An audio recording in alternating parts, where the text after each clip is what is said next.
Sir నేను ముఖ్యమంత్రి అవడానికి పార్టీ పెట్టలేదు అంటూ పవన్ కళ్యాణ్ ఒక స్పష్టమైన స్టేట్మెంట్ ఇచ్చారు.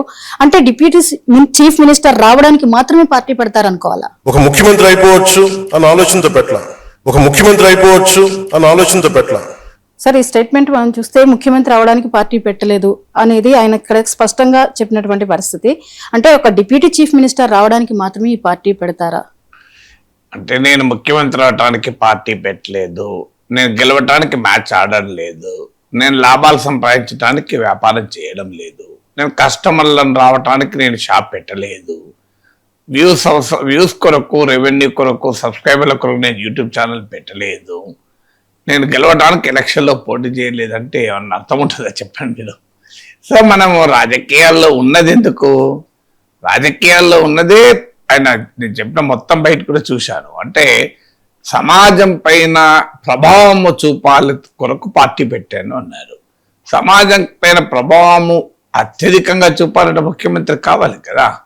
సో ఉప ముఖ్యమంత్రిగా ఉంటే సమాజంపై ప్రభావం చూపుతారా? ముఖ్యమంత్రిగా ఉంటే సమాజంపై ఎక్కువ ప్రభావం చూపుతారా?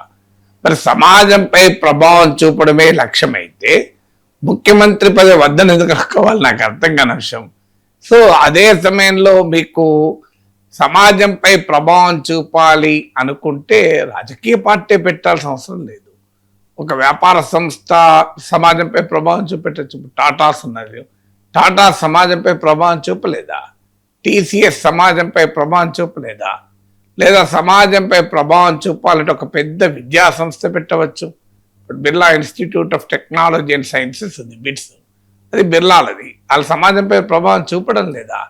లేదా సమాజంపై ప్రభావం చూపడానికి ఒక ఎన్జిఓ పెట్టచ్చు, సమాజంపై ప్రభావం చూపడానికి ఒక హక్కుల సంఘాన్ని పెట్టచ్చు ప్రజల తరఫున, లేదా అవినీతి పైన పోరాడేటువంటి ఒక వ్యవస్థను ఏర్పాటు చేసుకోవచ్చు సమాజంపై ప్రభావం చూపెట్టడానికి.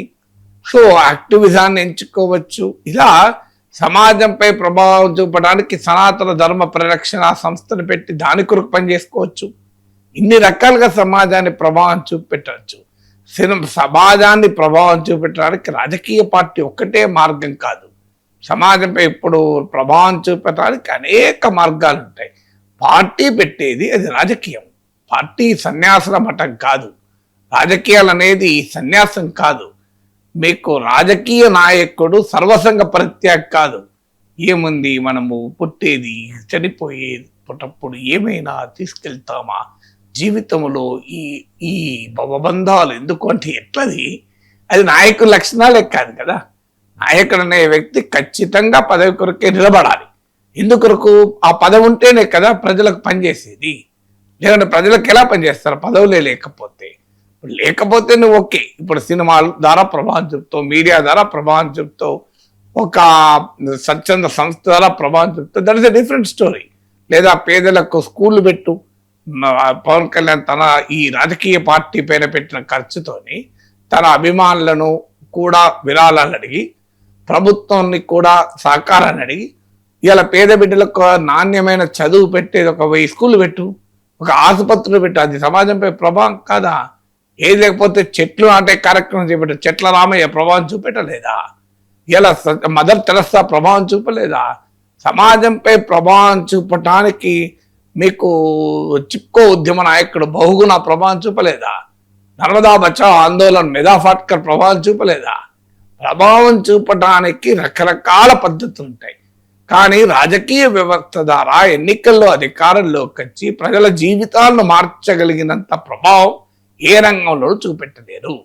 మిగతా రంగాలన్నీ పరిమితమైన ప్రభావాన్ని ఉంటాయి. కానీ రాజకీయ ప్రభావం ఎందుకంటే ప్రభుత్వాలకు ఉండేన్ని వనరులు, అవకాశాలు ఇంకెవరికి ఉండవు. ప్రభుత్వం అంటే, ఒక రాష్ట్ర ప్రభుత్వం అంటే 2 లక్షల కోట్ల నుంచి 3 లక్షల కోట్లు ఉంటుంది. అంటే కనీసం ఒక 10 నుంచి 15 లక్షల కోట్లు 5 ఏళ్ల పీరియడ్లో ఖర్చు పెట్టచ్చు.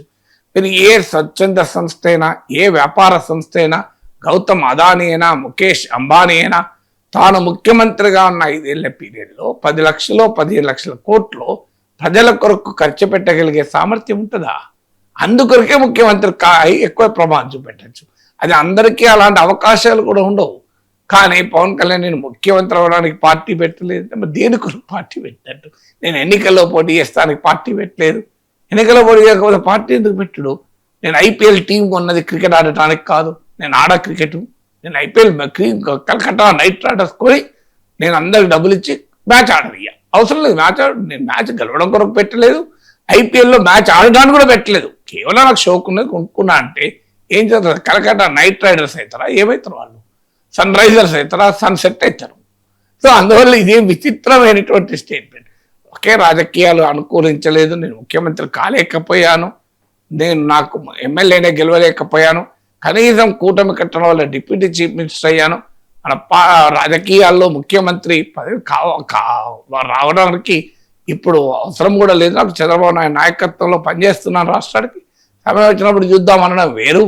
నేను ముఖ్యమంత్రి అవడానికి పార్టీ పెట్టలేదు, డిప్యూటీ చీఫ్ మినిస్టర్ అయ్యడానికి పార్టీ పెడతారు ఎవరన్నా.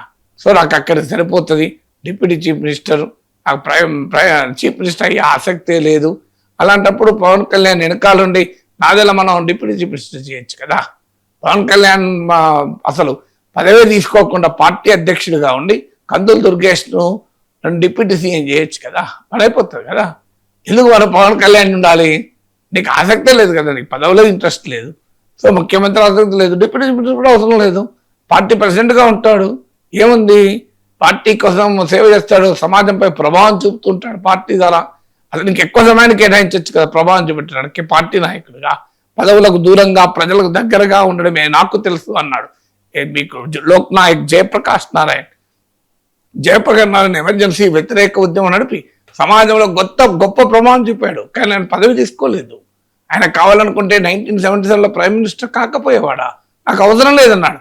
నాకు పదవులకు దూరంగా ప్రజలకు దగ్గరగా ఉండడమే తెలుసు అన్నాడు. గాంధీ మహాత్ముడు కావాలనుకుంటే ప్రైమ్ మినిస్టర్ కాలేకపోయేవాడా? తీసుకోలేదు. ప్రభావం చూపదలుచుకుని నేను దేశాన్ని ఉత్తేజపరదలుచుకుని నేను పదవి కొరకు స్వాతంత్ర ఉద్యమంలో పాల్గొనలేదు అన్నాడు, పక్క జరిగిపోయాడు. సో పవన్ కళ్యాణ్ కూడా పార్టీ నాయకుడిగా నేనుంటా, సమాజంపై ప్రభావం చూపుతా, సమాజాన్ని సమాయుక్తం చేస్తా, ఈ డిప్యూటీ చీఫ్ మినిస్టర్ పదవి ఉంటే ఫైళ్ళు, అధికారులు, సమీక్షలు, సమయం అంతా దానికే పోతుంది, ఆ పార్టీ వాళ్ళు ఎవరన్నా సీట్లో కూర్చుని పెడతా అన్నాడు అనుకోండి, వి యాక్సెప్ట్ ఇట్ కదా. సార్, అమరావతి విషయంలో పవన్ కళ్యాణ్ ఇచ్చిన ఒక స్టేట్మెంట్ ఆసక్తికరమైన చర్చకు దారితీసింది. జై ఆంధ్ర అనండి. ఎందుకంటే అంటే మీరు జై అమరావతి అనే కొద్దీ మీ కష్టం మీ 30 ఎకరాలకు వెళ్ళిపోతుంది, 33,000 ఎకరాలకు వెళ్ళిపోతుంది. మీరు జై ఆంధ్ర అన్నప్పుడు 5 కోట్ల మంది ప్రజలకు వెళ్తుంది, మీ బాధ తెలుస్తుంది. మీరు జై అమరావతి అన్నప్పుడు నాకు మనసులో కలుగుకుండదు, వీళ్ళు ఇంత పెట్టేస్తున్నాను, తర్వాత మాట్లాడటం వాళ్ళు జై ఆంధ్ర అని ప్రారంభించిన సంతోషం. అమరావతి అనకండి, జై ఆంధ్ర అనండి. ఎందుకంటే అంటే మీరు జై అమరావతి అనే కొద్దీ మీ కష్టం మీ 30 ఎకరాలకు వెళ్ళిపోతుంది, 33,000 ఎకరాలకు వెళ్ళిపోతుంది. మీరు జై ఆంధ్ర అన్నప్పుడు 5 కోట్ల మంది ప్రజలకు వెళ్తుంది, మీ బాధ తెలుస్తుంది. మీరు జై అమరావతి అన్నప్పుడు నాకు మనసులో కలుగుకుండదు, వీళ్ళు ఇంత పెట్టేస్తున్నాను, తర్వాత మాట్లాడటం వాళ్ళు జై ఆంధ్ర అని ప్రారంభించిన సంతోషం. సార్, జై అమరావతి అనొద్దు, జై ఆంధ్ర అనండి. అమరావతి 33,000 ఎకరాలకు సంబంధించింది, ఆంధ్ర 5 కోట్ల మంది వ్యక్తులకు సంబంధించింది అన్నారు. ఈ కొత్త థియరీ ఏంటి సార్? అంటే ఇప్పుడు మనకు 2 నరేటివ్లు ఉన్నాయి ఆంధ్రప్రదేశ్ రాజకీయాల్లో. మొదటి నరేటివ్ ఏంటంటే తెలుగుదేశం పార్టీ నరేటివ్, అమరావతి రాష్ట్ర రాజధాని, అమరావతి రాష్ట్ర భవిష్యత్తు, అమరావతి రాష్ట్ర గ్రోత్ ఇంజన్, తెలంగాణకి ఇలా హైదరాబాద్ ఎలా ఆదాయాన్ని ఇస్తుందో అమరావతి భవిష్యత్తులో 5 కోట్ల ఆంధ్రప్రదేశ్ ప్రజల భవిష్యత్తును ఇస్తుంది. ఇది ఒక మహానగరమై, ప్రపంచ నగరమై, ఒక గ్రీన్ ఫీల్డ్ సిటీగా ఎమర్జ్ అవుతుంది. ఇది చంద్రబాబు నాయుడు చెప్తున్నటువంటి థియరీ. అందుకొరకు ఎంత దీన్ని పెద్ద ఎత్తున కాన్సన్ట్రేట్ చేసి ఆయన పొలిటికల్, ఫైనాన్షియల్ ఎనర్జీస్ అన్నిటినీ దానిపైన పెడుతున్నాడు. రెండవ థియరీ ఏంటంటే అమరావతి వల్ల ఆంధ్రప్రదేశ్ నష్టపోతుంది, ఇతర ప్రాంతాలు నిర్లక్ష్యానికి గురవుతాయి, డబ్బులన్నీ తీసుకెళ్లి అమరావతిలోనే పెడితే మిగతా రాష్ట్రం అన్యాయం అయిపోతుంది అని వైఎస్ఆర్ కాంగ్రెస్ వైఖరి. సో మొదటి వైఖరేమో అమరావతితోనే ఆంధ్రప్రదేశ్, రెండవ వైఖరేమో అమరావతి వల్లనే ఆంధ్రప్రదేశ్ నష్టపోతుంది అని. ఇప్పుడు పవన్ కళ్యాణ్ ఏమి చెప్పదలుచుకున్నాడు? ఈ రెండు కాదు, అమరావతి వేరు ఆంధ్రప్రదేశ్ వేరు అంటున్నాడు. అమరావతి వేరు ఆంధ్రప్రదేశ్ వేరు. మీరు జై అమరావతి అంటే 33,000 ఎకరాలకే ఆ అభిప్రాయం కలుగుతుంది, ఇక్కడే అంతా ఎందుకు పెడుతున్నారని కూడా వస్తుంది. జై ఆంధ్ర అంటే 5 కోట్ల ప్రజలకు అని. అంటే చాలా క్లియర్గా అమరావతిని ఆంధ్రప్రదేశ్తో డీలింక్ చేస్తున్నారు. అంటే మొత్తం డబ్బులు అమరావతిలో పెట్టకూడదని కూడా చెప్తున్నారు. ఇండైరెక్ట్గా చంద్రబాబు నాయుడు తెలుగుదేశం పార్టీ అమరావతిపై చేస్తున్న బిల్లు చేసిన నరేటివ్కు కంప్లీట్ భిన్నంగా పవన్ కళ్యాణ్ మాట్లాడుతున్నాడు. సో మీకు ఇది ఒకటే కాదు, తిరుపతి లడ్డు వ్యవహారం కూడా చూసాం మనం. సో చంద్రబాబు నాయుడు తెలుగుదేశం పార్టీ ఏమో దీనికి మూల పురుషుడు, మూల కారకుడు జగన్మోహన్ రెడ్డి, అసలు ఫైనల్ లబ్ధిదారు జగన్మోహన్ రెడ్డి అనేది టీడీపీ నరేటివ్. జగనే ఇదంతా చేయించాడు అని. పవన్ కళ్యాణ్ అసెంబ్లీ సాక్షిగా ఏమన్నాడు? నేను అప్పటి రాష్ట్ర ప్రభుత్వ అధినేతను అనడం లేదు, రాష్ట్ర ప్రభుత్వ అధినేతను అనడం లేదు అని 1కి 4 సార్లు నొక్కి చెప్పారు. అంటే నేను జగన్ తప్పు పట్టడం లేదు అని, ఇదేదో లోకల్ అధికారుల తప్పు అని. అంటే ఎందుకు మరి ఈ డైవర్జెన్స్ వస్తుంది అంటే ఇటీవల కాలంలో మీరు గమనించండి, పవన్ కళ్యాణ్ పైన వైసీపీ విమర్శలు తగ్గాయి, వైసీపీ పైన పవన్ కళ్యాణ్ విమర్శలు కూడా బాగా తగ్గాయి. ఎందుకు తగ్గాయి అనేది ఒక ప్రశ్న. దీనికి ఆన్సర్ ఏంటంటే జనసేన నాయకులు పవన్ కళ్యాణ్, నాదెళ్ల మనోహర్ ఇతరులు వెళ్ళి అమిత్ షాను కలిశారు. నాకున్న హైలీ ప్లేస్ సోర్సెస్ చెప్తున్నా. అమిత్ షాను కలిసి మనం జగన్ను లోపలయ్యాలి, జగన్ను మా వాళ్ళు ఒత్తిడి తెస్తున్నారంటే అమిత్ షా చెప్పింది ఏంటంటే రాజకీయాల్లో ఇన్స్టాంట్ ఫ్రెండ్ ఉంటాడు, లాంగ్ టర్మ్ ఫ్రెండ్ ఉంటాడు. Telugu Desam instant friend, Jagan long term friend. Chandrababu నాయుడుకు ఆయనంటే శత్రుత్వం ఉండొచ్చు, మనకెందుకు ఉండాలి? మీకు కూడా మంచి చెప్తున్నాను, మీకు అవసరం ఏంటి? లాంగ్ టర్మ్ ఫ్రెండ్ ఉపయోగపడతాడు, మనకు 25 మంది ఎంపీలు సహకరిస్తున్నారు కదా అని మీరు కూడా ఆ వైఖరి మార్చుకోండి అని సలహా ఇచ్చారని. ఇది మీకు ఎలా తెలిసింది సార్? మరి అమిత్ షా, పవన్ కళ్యాణ్, నాదెళ్ల మనోహర్ ముగ్గురే ఉన్నారు కదా, మీకు ఎలా తెలిసిందని మీరు అడగచ్చు. ఎస్, హైలీ ప్లేస్ సోర్సెస్ అంటే అమిత్ షా అని చెప్పాలి, పవన్ కళ్యాణ్ చెప్పాలి, నాదెళ్ల మనోహర్ చెప్పాలి, ఈ ముగ్గురు చెప్పారు, మనకు తెలుసు. ఇది ఎలా తెలిసింది అంటే మీకు జనసేన కోర్ కమిటీ ఎమ్మెల్యేలు వీళ్ళందరి మీటింగ్లో ఇదే ప్రశ్న వచ్చినప్పుడు ఎమ్మెల్యేలందరినీ పంపించి కోర్ కమిటీని కూర్చుండబెట్టి పవన్ కళ్యాణ్ చెప్పింది, అన్నా నా మనోహర్ అన్న అమిత్ షా ఏం చెప్పాడో ఒకసారి చెప్పండి అని చెప్పాడు. అక్కడి నుంచి సమాచారం అందరికీ. ఇది అంటే మీకు క్లియర్గా అప్పటి నుంచి మీరు గమనించండి, వైసీపీ వైఖరిలో చేంజ్ వచ్చింది. మీకు పవన్ కళ్యాణ్ పైన గతంలో టార్గెట్ చేయడం లేదని అనడం లేదు, గతంలో ఉన్నంత టార్గెట్ లేదు.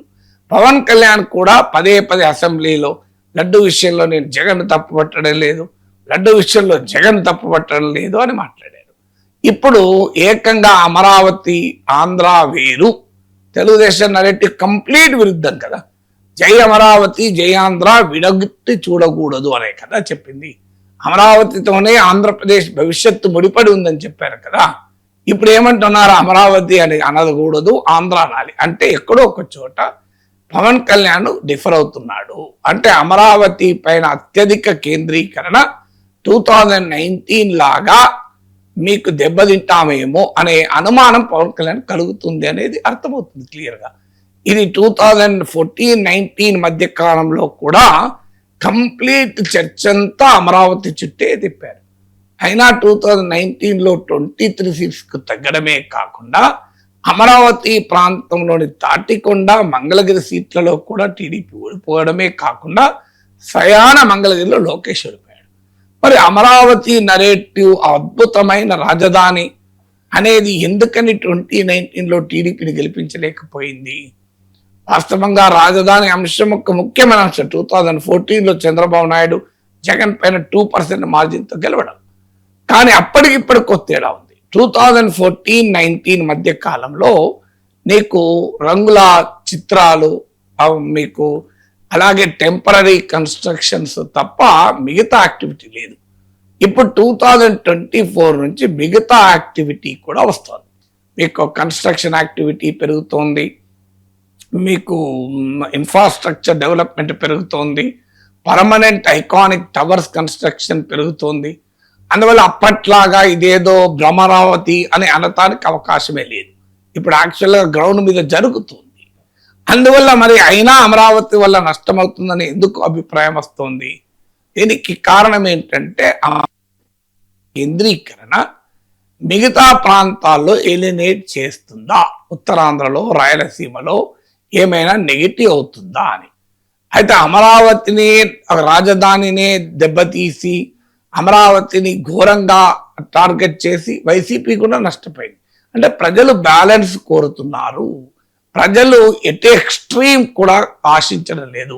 అంతా అమరావతిలో పెట్టడాన్ని సమర్థించరు, అమరావతి అవసరమే లేదు అనడాన్ని సమర్థించరు. ఇది గనక పవన్ కళ్యాణ్కు బహుశా అభిప్రాయం కలిగిందా?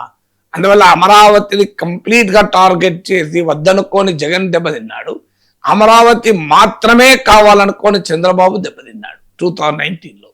2024లో అమరావతిని అటాక్ చేసి జగన్ దెబ్బతిన్నాడు. కనుక మనం ఈ రెండింటి మధ్య బ్యాలెన్స్ చేసుకుంటేనే రాజకీయంగా లాభం అనే అభిప్రాయానికి ఏమైనా పవన్ కళ్యాణ్ వచ్చారా? ఎందుకంటే జై అమరావతి అనకండి, జై, ఈ రెండింటి మధ్య పోలిక ఏంటి? ఇప్పుడు జై అమెరికా, జై అమరావతి అనకండి, జై ఆంధ్రప్రదేశ్ అనండి. జై అమరావతి, జై ఆంధ్రప్రదేశ్ వేరు వేరు కాదు కదా. అమరావతి ఎక్కడ కడుతున్నారు? ఆంధ్రప్రదేశ్లో కడుతున్నారు కదా. అంటే ఇప్పటికే అమరావతి పైన ప్లాట్లు ఇంకా రైతులకు ఇవ్వలేదన్న విమర్శ వస్తుంది. మీకు కన్స్ట్రక్షన్ కాస్ట్లు విపరీతంగా ఉన్నాయని వార్తలు వస్తున్నాయి.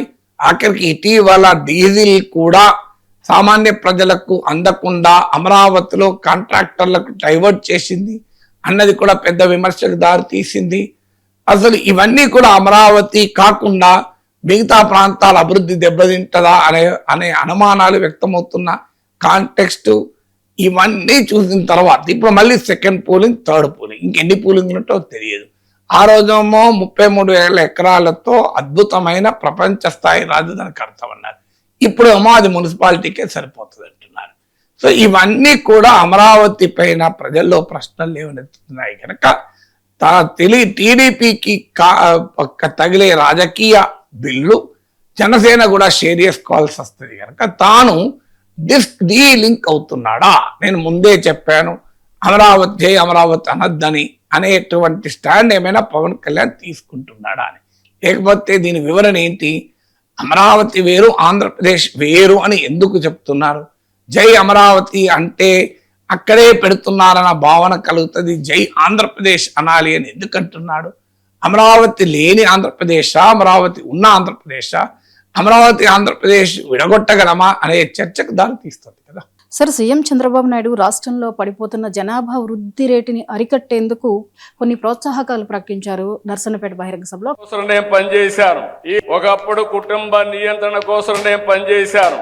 ఈ రోజు మళ్ళీ పిల్లలి సంపద, పిల్లల కోసం మనం అందరం కూడా కృషి చేయాల్సిన అవసరం వచ్చిందని మీ అందరికీ తెలియజేస్తున్నా. అందుకని నేను ఇంకొక నిర్ణయం కూడా చేసుకొని నెలలో వస్తున్నా మీ దగ్గరికి. మూడో చైల్డ్ కి 30,000 రూపాయలు పుట్టిన వెంటనే ఇస్తాం. 4వ చైల్డ్ కి 40,000 రూపాయలు ఇస్తాం. ఇది కరెక్ట్ అయిన నిర్ణయం అని మిమ్మల్ని అడుగుతున్నా. పిల్లలే మీకు సంపదను నిరూపించే బాధ్యత నాదని మరొకసారి హామీ ఇస్తున్నా. ఒకప్పుడు కుటుంబ నియంత్రణ కోసం నేను పనిచేశాను. ఈ రోజు మళ్ళీ పిల్లలి సంపద, పిల్లల కోసం మనం అందరం కూడా కృషి చేయాల్సిన అవసరం వచ్చిందని మీ అందరికీ తెలియజేస్తున్నా. అందుకని నేను ఇంకొక నిర్ణయం కూడా చేసుకొని నెలలో వస్తున్నా మీ దగ్గరికి. మూడో చైల్డ్ కి 30,000 రూపాయలు పుట్టిన వెంటనే ఇస్తాం. 4వ చైల్డ్ కి 40,000 రూపాయలు ఇస్తాం. ఇది కరెక్ట్ అయిన నిర్ణయం అని మిమ్మల్ని అడుగుతున్నా. సార్, 3వ సంతానానికి 30,000, 4వ సంతానానికి 40,000 ఇస్తామని ఈ ప్రకటనని ప్రజలు ఎలా స్వాగతిస్తారండి? 3వ బిడ్డకు 30,000 ఇవ్వండి, 4వ బిడ్డకు 40,000 ఇవ్వండి, 5వ బిడ్డకు 50,000 ఇవ్వండి, 6వ బిడ్డకు 60,000 ఇవ్వండి, 7వ బిడ్డకు 70,000 ఇవ్వండి, 8వ బిడ్డకు 80,000 ఇవ్వండి, 9వ బిడ్డకు 90,000 ఇవ్వండి, 10వ బిడ్డకు 1,00,000 రూపాయలు ఇవ్వండి. గాంధారిలాగా 100 సంతానానికి అంటే 10 లక్షలు ఇస్తాం అన్నట్టున్నది. నాకు అర్థంగా లాజిక్ ఏంటంటే, బిడ్డలు కనడానికి డబ్బులు ఏంటండి? పిల్లలే సంపద నేను నిరూపిస్తాను, కరెక్ట్ పాయింట్. అది నిరూపిస్తే 100 ప్రజలు పిల్లలు కంటారు, ఇబ్బంది ఏమున్నది? ఇప్పుడు ప్రజల్ని, మీకు మహిళల్ని పిల్లలుగానే మిషన్ల లాగా మనం చూడకూడదు. సింప్లీ చైల్డ్ ప్రొడ్యూసింగ్ మిషన్స్ లాగా మీరు పిల్లలు కానీ నేను డబ్బులు ఇస్తా, ఓకే, 3వ బిడ్డ కంటే 30,000 ఇస్తాడు. 30,000తో ఆ బిడ్డ జీవితంలో పెరిగి మంచి చదువుకొని మంచి ఉద్యోగం తెచ్చుకునేంత వరకు 30,000 సరిపోతాయి నాకు చెప్పండి. అసలు 40,000తో 4వ బిడ్డ జీవితం మార్పు వస్తుందా? అసలు ప్రభుత్వాల యాటిట్యూడే ఆశ్చర్యం వేస్తుంది. అంటే ఆఖరికి పిల్లలు కనటానికి కూడా నేను డబ్బులు ఇస్తా, ఇక నిద్రపోవడానికి కూడా 50,000 ఇవ్వండి, 5 గంటల పంటే 5,000 ఇస్తా, 6 గంటల పంటే 6,000 ఇస్తా, 8 గంటల పంటే 8,000 ఇస్తా, 10 గంటలు అంటే 10,000 ఇస్తా. ఎందుకంటే నిద్రలేమి అనేది ఒక పెద్ద సమస్యగా మారుతోంది. ప్రజలు నిద్రపోతలేరు. నిజం, ఇది స్లీప్ ఎపిడమిక్ అంటారు దీన్ని. ఇలా పెద్ద ఎత్తున సమాజంలో ఒక సమస్య ఏంటంటే ప్రజలు నిద్రపోతలేరు. అందువల్ల మిమ్మల్ని నిద్రపుచ్చడానికి నేను డబ్బులు ఇస్తా అని 10 గంటలు కనుక పండుకుంటే మీకు 10,000 ఇస్తా అని మరో స్కీమ్ పెట్టండి. ఎంత బాగుంటుంది స్కీమ్ ఇది. వాకింగ్ చేయాలి, వాకింగ్ చేస్తే ఆరోగ్యానికి మంచిది, అవునా కదా? మీరు కిలోమీటర్ నడిస్తే 1000 ఇస్తా రోజుకు, మీరు 2 కిలోమీటర్లు నడిస్తే 2,000 ఇస్తా, మీరు 3 కిలోమీటర్లు నడిస్తే 3,000 ఇస్తా, మీరు మ్యారథాన్ 10 కిలోమీటర్లు నడిస్తే నెలకు 10,000 ఇస్తా. స్కీమ్ ఎంత బాగున్నది. నడిస్తే ఆరోగ్యంగా ఉంటారు, అవునా కదా? నడిస్తే ఆరోగ్యంగా ఉంటారు, అవునా కదా? మరి నడిచిన వాళ్ళకి ఎక్కువ ఇవ్వండి, ఎందుకు ఇవ్వకూడదు?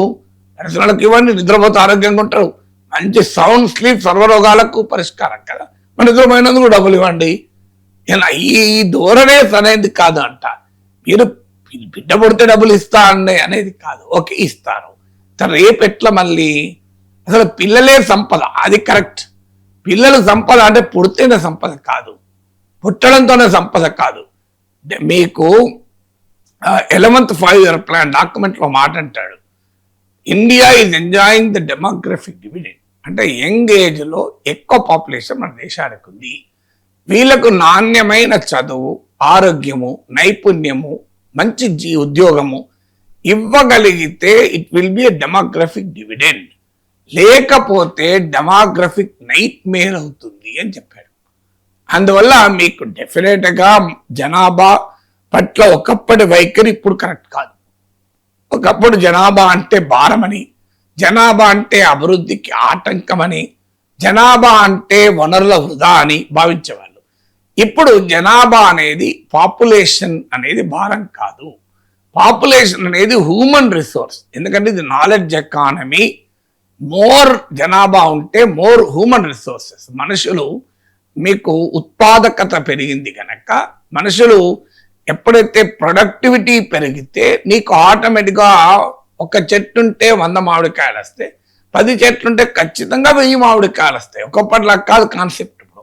అందువల్ల అంటే economies are not merely built by the physical and natural resources.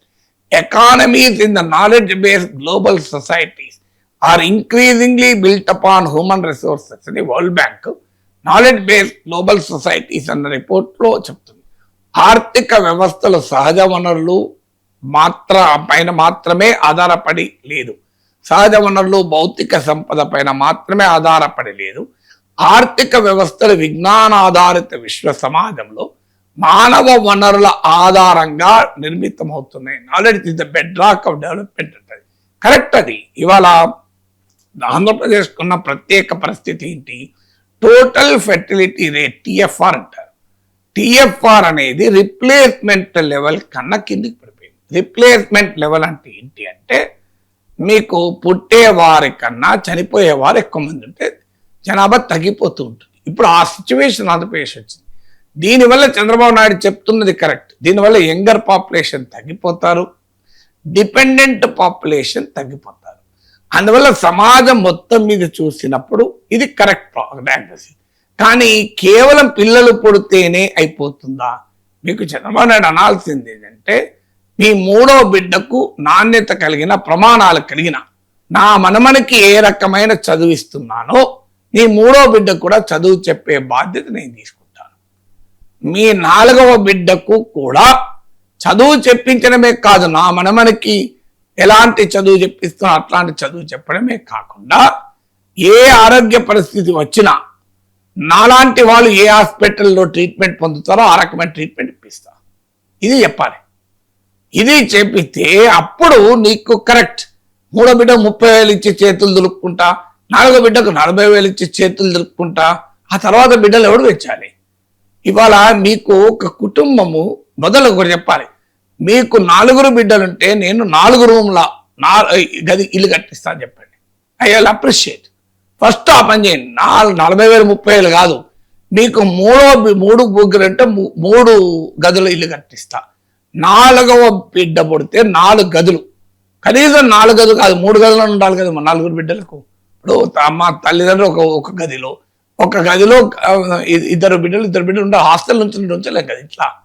అదే ఇవాళ సింగిల్ రూమ్ లో బతికే వాళ్ళు చాలా మంది, అక్కడే అమ్మా నాన్న, అక్కడే ఆ పిల్లలు, అక్కడే బంధువులు వస్తే నానమ్మ తాత 1 రూమ్ 2 రూమ్స్ లో ఉంటున్నారు పేదవాళ్ళు. సో వీళ్ళను ఎక్కడ పెడతారు నాకు చెప్పండి. ఈ పెద్ద పెద్ద రాజకీయ నాయకులు ఉన్నట్టు 20 బెడ్రూమ్స్ ఉండవు, వాళ్ళకు 10 బెడ్రూమ్స్ ఉండవు. వాళ్ళకు ఉన్నది 1 or 2 రూమ్స్ లో ఉంటారు. 4 బిడ్డల్ని ఎక్కడ పెంచుకుంటారు? తర్వాత వాళ్ళకి ఏమి ఆయాలు ఉండవు, కేర్ టేకర్ ఉండరు. మీకు ఆ రకమైన వాతావరణం ఉంటుందా? ఏం చేస్తారు? ఇప్పుడు తల్లిదండ్రి ఇద్దరు కనుక పనికి పోకపోతే వెళ్ళదు. చాలా కుటుంబాలకు ఆ తల్లిదండ్రి పనికి పోవాల్సిందే. బిడ్డ ప్రసవించాక 3 నెలలకో 4 నెలలకో కూలికి పోతారు, ఉపాధి హామీ కూలి. ఇద్దరు కూలికి పోతేనే కదా పని అయ్యేది. మీరు ఉపాధి హామీ కూలికి పోతే ఇక్కడ బిడ్డను ఎవరు చూసుకోవాలి? 4 పిల్లల్ని. ఇవాళ మన దేశంలో ఉన్న పరిస్థితి ఏంటి? తమ్ముడు పుట్టాక అక్కను బడికి మానేస్తున్న సమాజంలో మనం బతుకుతున్నాం కదా. ఆ 4 బిడ్డలను ఎవరు చూసుకుంటారు? మీరు ప్రతి గ్రామంలో క్రష్ ఫెసిలిటీ పెట్టండి. ప్రతి గ్రామంలో క్రష్ ఫెసిలిటీ పెట్టి అమ్మ తల్లిదండ్రులు పనిచేసుకుంటారు కనుక మీరు ఆ క్రష్ లో పెట్టి వాళ్ళు వెళ్ళిపోయే ఎఫెక్ట్ మొదలు చేయమనండి చంద్రబాబు నాయుడు. ప్రతి ఫ్యాక్టరీలో ఒక క్రష్ ఫెసిలిటీ పెట్టమనండి. ప్రతి ఉపాధి హామీ సైట్ దగ్గర, జాతీయ ఉపాధి హామీ చట్టంలోనే ఉంది, చట్టం ఇప్పుడు తీసేశారనుకోండి, మీరు అక్కడ ఒక క్రష్ పెట్టించమనండి. ప్రతి విలేజ్ లో ప్రతి టౌన్ లో ఒక అవసరమైన క్రష్ పెట్టిస్తే బిడ్డలను అక్కడ పెట్టి వాళ్ళు పనికి వెళ్తారు. ఇలా 4 బిడ్డలుంటే ఏంటి పరిస్థితి?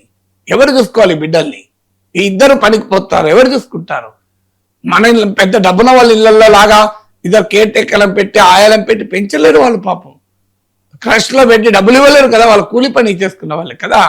ఈ 4 బిడ్డలు కూలి పని చేసుకోవడానికి పోతే వాళ్ళ పరిస్థితి ఏంటి? వాళ్ళు దేనికి? వాళ్ళ ఆలనా పాలన చూసేది ఎవరు? వాళ్ళకి పేరెంటింగ్ ఎవరు? ఇది ఆలోచించాలి కదా. ఏమీ లేకుండా పేదల్ని మీరు బిడ్డలు కానండి అని పేదల్ని ప్రోత్సహిస్తే డబ్బున్న వాళ్ళేమో పిల్లలు కనరు, వాళ్ళు 1-2 కన్నా ఎక్కువ కన్నారు. మీరు గమనించారు, పెద్ద పెద్ద వాళ్ళు కూడా 2 బిడ్డల కన్నా ఎక్కువ కన్నారు.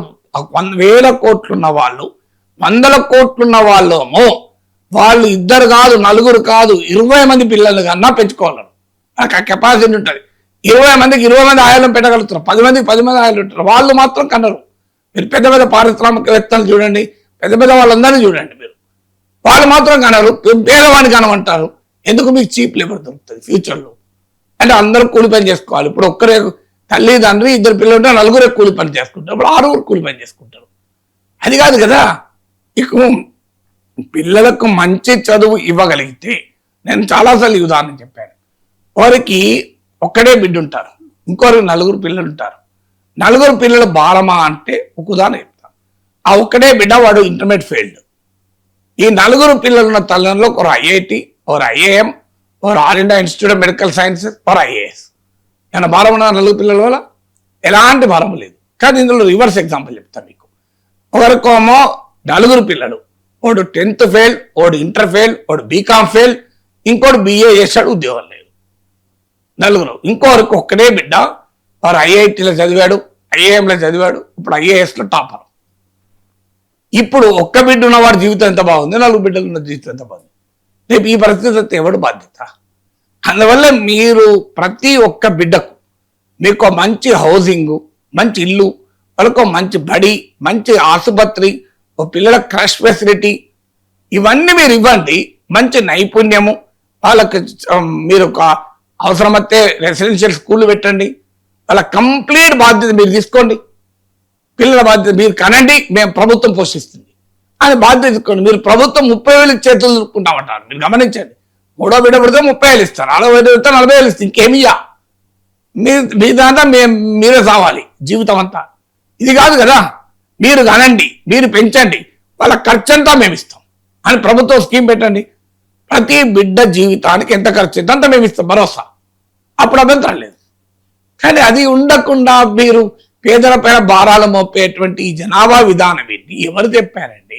ఇప్పుడు అంతకుముందు P4 అని అట్లనే రోజు ఉదరగొట్టారు. ఆఖరికి ఓ రోజు 1 fine morning Andhra Jyothy ABN Radhakrishna P4 పిచ్చి అని చెప్పి ఒక ఆర్టికల్ రాశారు. అప్పటి నుంచి కథం, ఇక ఎక్కడా P4 చర్చ లేదు, P4 ముచ్చటే లేదు. మీరు గమనించండి, ఇది కూడా ఎప్పుడోసారి ఆగుతుంది, మీరు చూడండి.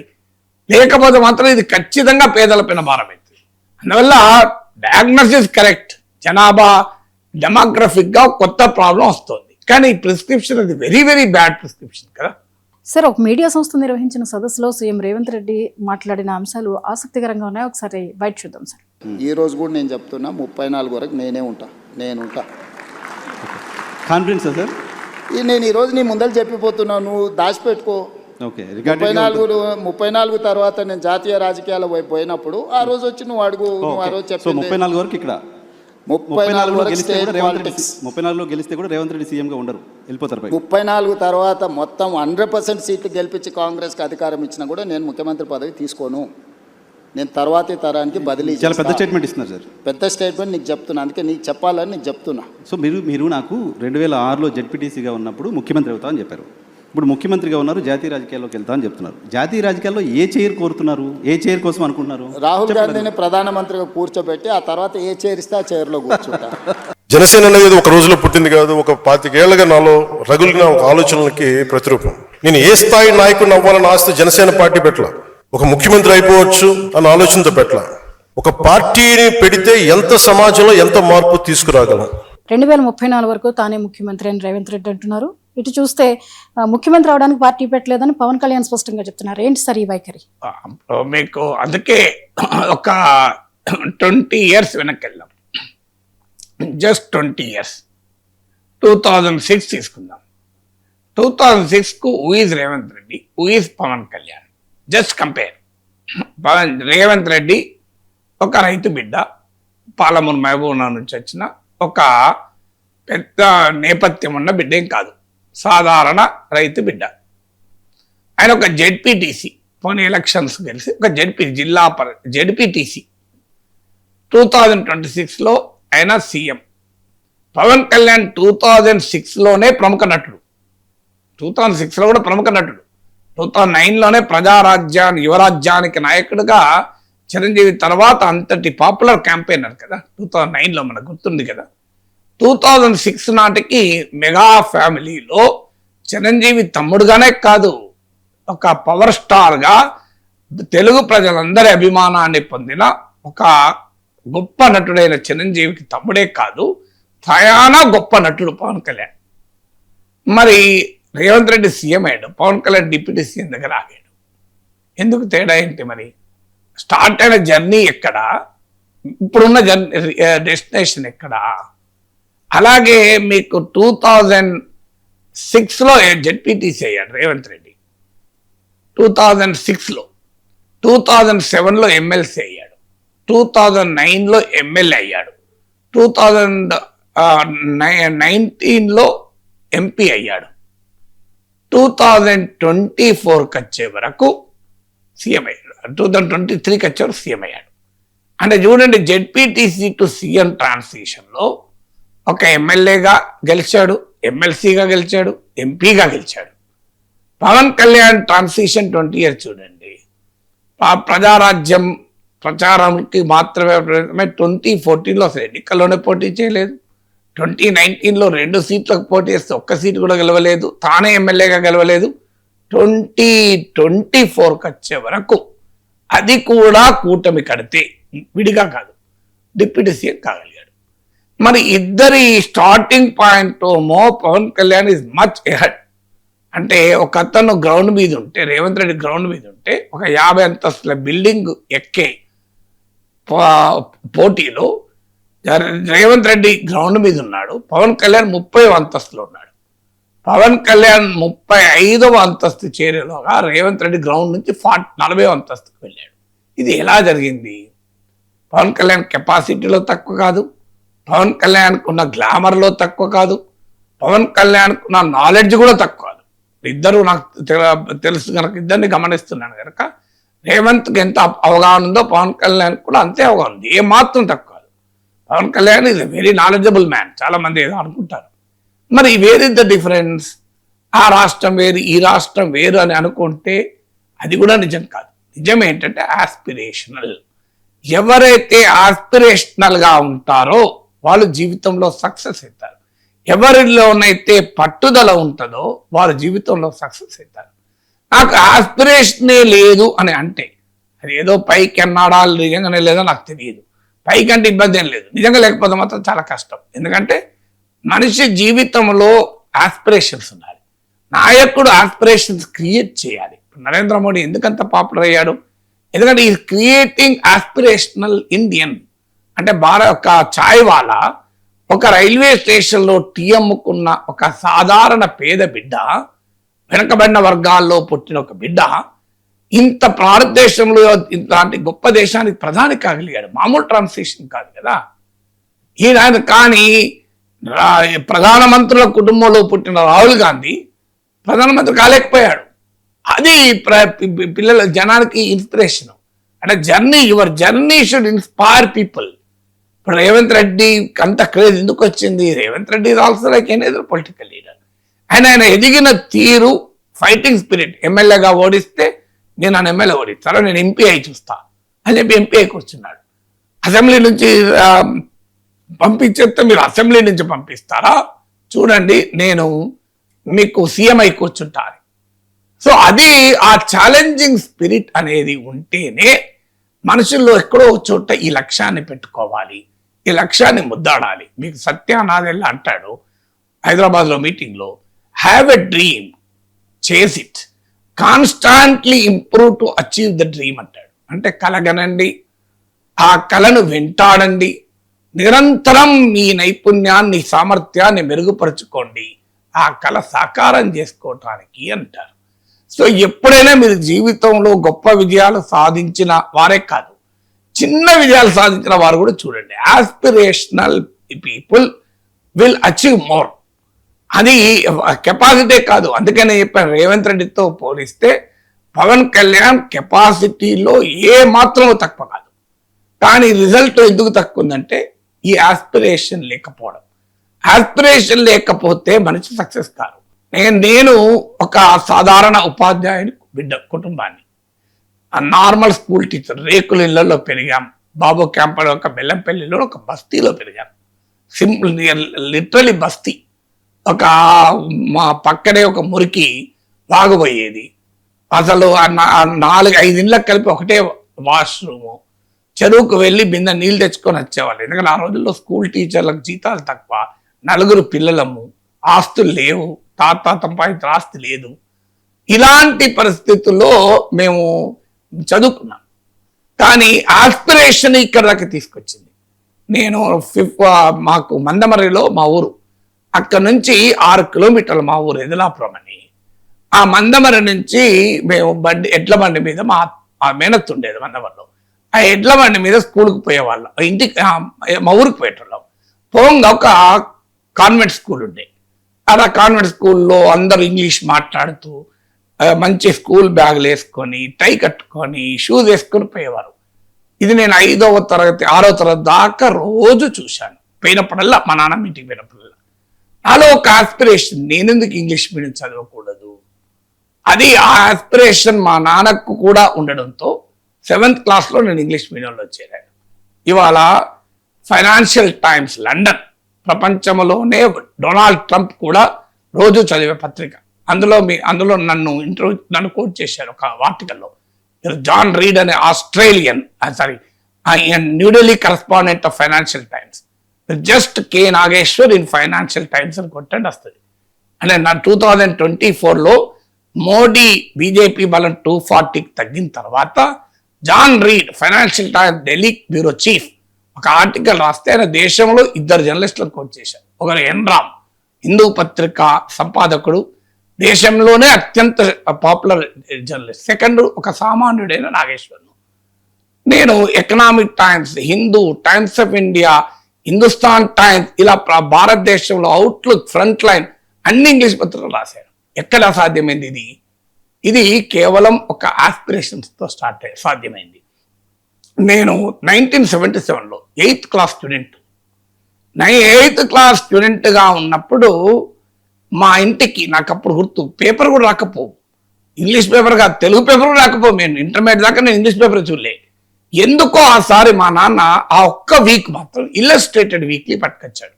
చాలా రంగులతో ఉండేది, బ్యూటిఫుల్ పత్రిక. అందుకే మా నాన్నకి అది నచ్చి షాప్లోకి వెళ్ళి పట్టుకొచ్చాడు. ఆ ఇండియా మ్యాప్ వేసి కలర్లు వేసాడు, జనతా పార్టీ ఎక్కడెక్కడ గెలిచింది, కాంగ్రెస్ ఎక్కడ గెలిచింది. అది చూసి మేము బ్యూటిఫుల్ పెద్ద సైజు ఉంటుంది, మన న్యూస్ పేపర్ సైజులో హాఫ్ ఉంటుంది, హాఫ్ కన్నా ఎక్కువ ఉంటుంది, మీకు 3/4 ఉంటుంది. సో అవి చూసుకుంటూ నేను మా అన్నయ్య బొమ్మలు చూసుకుంటున్నాను. మా అన్నయ్య నిద్ర చూస్తే, నా అన్నయ్య మనం కూడా ఇట్లా రాయాలన్నయ్య అన్న. మా అన్నయ్య ఉండి బాగా ఎక్కువైందిరా నీకు, పొరడ చదువుతూ అర్థమవుతలేదు నీకు, ఇలా ఆ సెంటెన్సే కరెక్ట్గా ప్రొనౌన్సియేషన్ వస్తలేదు, నీ వాడు ఇలా రాస్తావారా అన్న. అంటే అలా రాసిన వాళ్ళు గొప్పోళ్ళ మనకన్నా అన్న.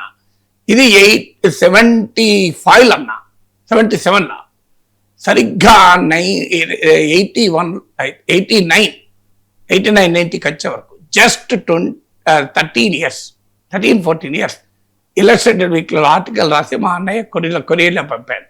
14 ఏళ్ళ క్రితం మన కన్వర్జేషన్ గుర్తుందా అన్నయ్య? ఇవాళ అదే ఇల్లస్ట్రేటెడ్ వీక్లీలో just after 14-15 years I have return article అని చెప్పి పంపించాను. ఆస్పిరేషన్. నేను 7th క్లాస్లో చదువుకున్నప్పుడు కేవీ కిషన్ రావు అని మా ఎమ్మెల్యే ఉండే, వాళ్ళ కొడుకులు కూడా నా క్లాస్మేట్. సో తర్వాత క్లాస్మేట్ హై స్కూల్లో. మేము అప్పుడు 7th క్లాస్ చదువుకునేటప్పుడు ఆయన ఎమ్మెల్యేగా మాకు ఫ్లాగ్ హాయిస్టింగ్కి వచ్చాడు. ఆయన వచ్చే వరకు అందరి మమ్మల్ని లైన్గా నిలబెట్టారు, జనగణమన పాడించారు, సల్యూట్ కొట్టించారు. ఆయనకు మా టీచర్లు అందరూ వచ్చి లైన్గా నిలబడ్డారు. ఆయన పాపులారిటీ చూసి నాకు ఆశ్చర్యం వేసింది, ఈయన ఇంత పెద్దోడా ఏంటి అని. మా టీచర్ అడిగిన, ఎమ్మెల్యే అన్నాడు, సోషల్ స్టడీ. ఎమ్మెల్యే అంటే ఏంటి టీచర్, వాట్ ఈజ్ ఎమ్మెల్యే అన్న. ఇలా MLA is an elected member, is the leader of the people, it is the legislative assembly, they make laws అని మా టీచర్ నాకు కూర్చున్నబెట్టి లెజిస్లేచర్ గురించి పాఠం చెప్పారు. నేను టీచర్ నేను కూడా లెజిస్లేటర్ కావచ్చా అన్న. ఎందుకు కాకూడదు, possible, but you have to work hard అని చెప్పింది. ఇది జరిగింది ఎప్పుడు 75-76 సరిగ్గా 30 ఇయర్స్ తర్వాత 2007 అదే అసెంబ్లీలో మాట్లాడాను, అదే లెజిస్లేచర్లో, అదే ఎమ్మెల్యే కాకుండా అంతకన్నా ఎగో సభకి వెళ్ళాను, ఎమ్మెల్సీ అయ్యాను. తర్వాత నేను హైదరాబాద్కు 80లో వచ్చాను ఇంటర్మీడియట్ కోసం. 78లో వచ్చాను. ఇంటర్మీడియట్కి వచ్చాక 79-80 ఆ ప్రాంతంలో ఒకసారి అసెంబ్లీ చూడడానికి వెళ్ళాను, డిగ్రీ చదువుకుంటున్నప్పుడు అనుకుంటా, ఐ థింక్ 81-82లో. అసెంబ్లీలో ఎమ్మెల్యేలందరూ మాట్లాడని చూశాను గ్యాలరీ నుంచి. ఫ్రెండ్స్ ఉంటే పక్కన, అరే మనం కూడా మాట్లాడచ్చు కదా, వీళ్ళకన్నా బాగా మాట్లాడచ్చు, వీళ్ళంతా గొప్పగా మాట్లాడతలేరు, నేను ఇంకా బాగా మాట్లాడగలుగుతాను. డిగ్రీలో అప్పటికే నేను స్టేట్ లెవెల్ ఉపన్యాస పోటీల్లో ప్రైజులు వచ్చేవి నాకు డిగ్రీ స్టూడెంట్గా. 10th క్లాస్ నుంచే నాకు ఉపన్యాస పోటీ, చిన్నప్పటి నుంచి 7th క్లాస్ నుంచి ఉపన్యాస పోటీలో ఫస్ట్ ప్రైజ్ వచ్చేది. అంటే ఈ ఓవర్ యాక్షన్ ఎక్కువ ఉన్నదా నీకు, ఈ సీన్ అంత సీన్ లేదులే అన్నారు. ఇది అన్ని 82 ఆ ప్రాంతంలో అనుకుంటా, ఇఫ్ ఐ రిమెంబర్ ప్రాపర్లీ, కరెక్ట్గా గుర్తులేదు. సో కరెక్ట్గా 3 decades తర్వాత అదే లెజిస్లేచర్లో ఆ ఎమ్మెల్యేలు ఎక్కడ నిలబడి మాట్లాడారో నేనే అక్కడ నిలబడి మైక్లో మాట్లాడాను.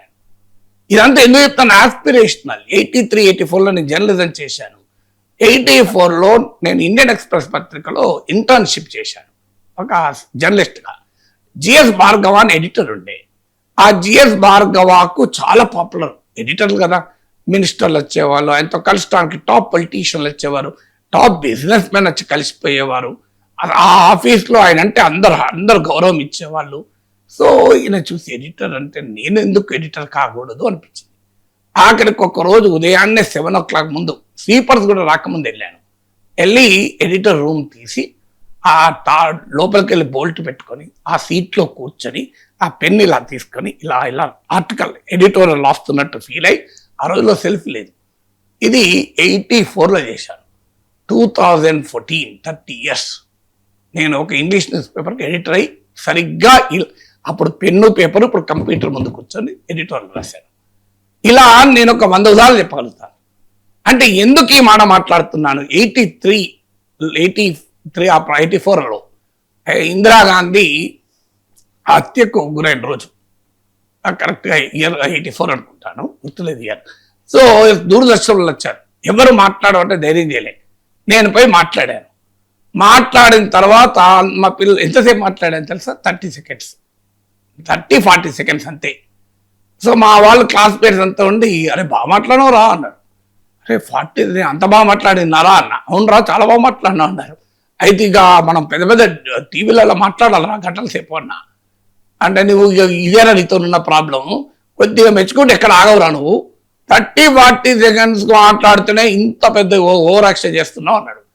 ఇది ఎప్పుడు 84లో 2004లో 20 ఇయర్స్ తర్వాత ఎలక్షన్ అనాలిసిస్ TV 9లో ఒక్క రోజులో 12 అవర్స్ స్క్రీన్ పైన ఉన్నాను, 6-7 గంటలు మాట్లాడాను. ఇవాళ తెలుగు టెలివిజన్ స్క్రీన్ పైన బహుశా యాంకర్ల తర్వాత అత్యధికంగా మాట్లాడమని నేనే అయి ఉంటాను.